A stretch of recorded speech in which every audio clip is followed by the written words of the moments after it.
5. So if you look at the back here, we have, it's a AMD Ryzen 7 5800H processor. It's got 16 gig of RAM, 500 NVMe storage, or 500 gigabytes NVMe storage, Wi-Fi 6, LAN, and all the cool things. So we'll open this puppy up and see what we got. It's like a little sleeve that comes off. That comes off nicely. We'll set that to the side. Okay. User's manual, so that's much better than a typical manual. Usually they're like tiny one-pagers. Looks like we have a gazillion different directions.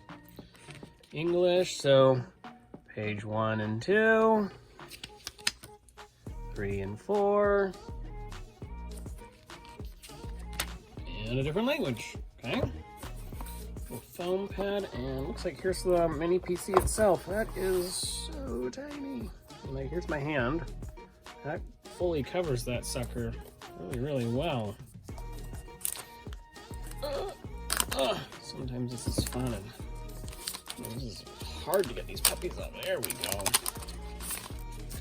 All right, so it's like little rubber feet thing on the sides.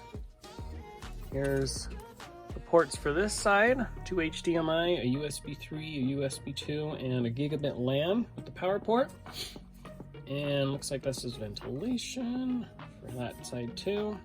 Looks like we got power, USB-C that also is data and video, headphone jack, 2 USB 3.0s, and then just here's the bottom.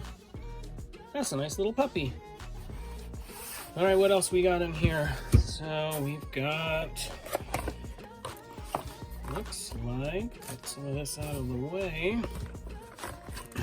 Looks like HDMI cable.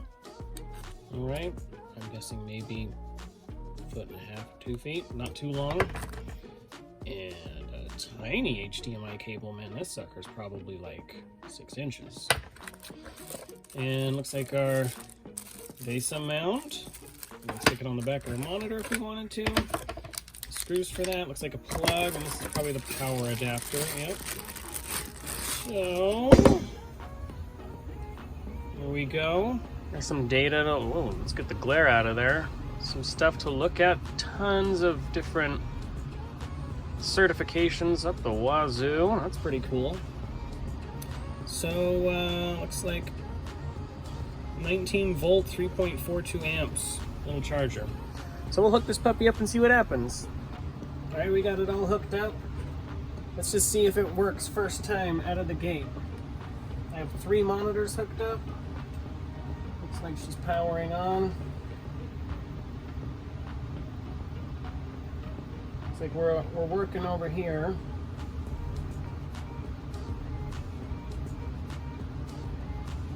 One, two.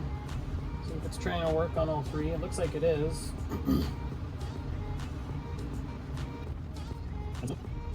Cool, seems like she's working. Alright, it looks like we got all 3 displays working now that we're all set up. Looking through like bloatware to see if we got anything crazy in here, and I'm not seeing anything too awful. I mean, they have like pre-installed Netflix and Xbox, and well, that's not awful, but you know, I can't really complain. So if we just come to, oh, no, come here. Nope, this PC. So looks like 432 gigabytes free out of 463. So we're only using 31 gigabytes of stuff. So that's pretty cool. And there's, you know, there's standard things in here, nothing too crazy. I'll do some benchmarking to see how well she performs, but overall I'm really liking this guy. All right, let's do a quick tear down of this bad boy. We'll just unscrew these 4 screws on the bottom.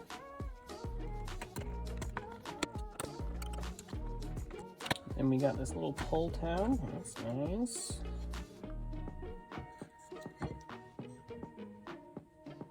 So it looks like a SATA hard drive can just, I think, just plug in there. If I had one, I'd show you. Okay, so it looks like everything else is in as it should be. It looks like there's 1, 2, 3, 4, 5. So 1, 2, 3, 4, 5 screws. Let's see how this goes.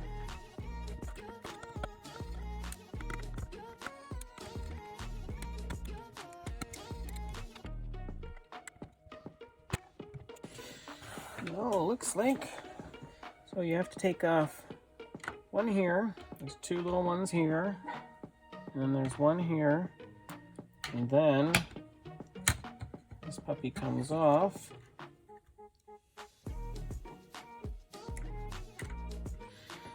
So just looking at this, here's our NVMe right here.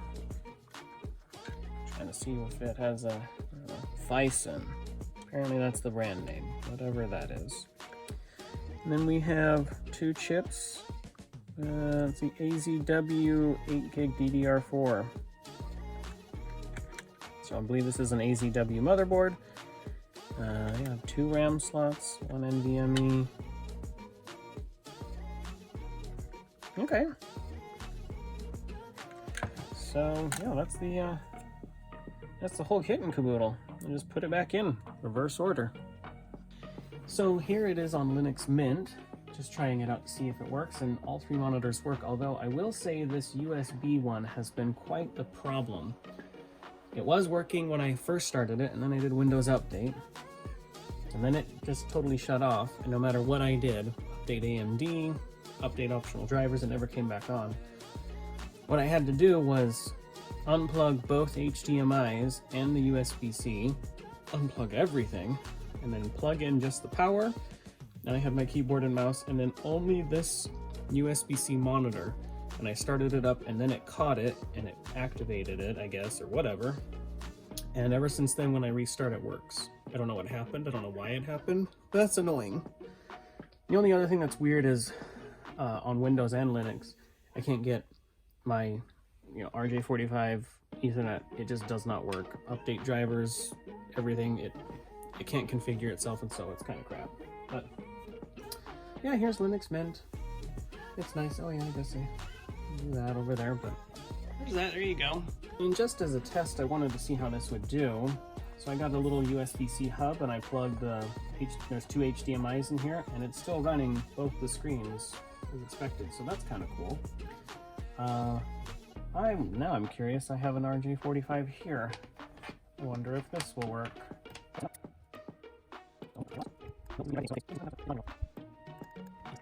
So I guess my closing arguments for this guy, I think it looks cool. Unlike a Camrui that I did a little review on, this fan is really quiet, but it definitely has some like either firmware or driver issues. I can't get this puppy to work. I can't get it to work through USB-C. And we had issues with the display port on front. Something's going on. So I don't know, maybe 3 or 4 stars. It runs nicely, but something's going on, and it really makes me sad. So there you go. There's my final verdict.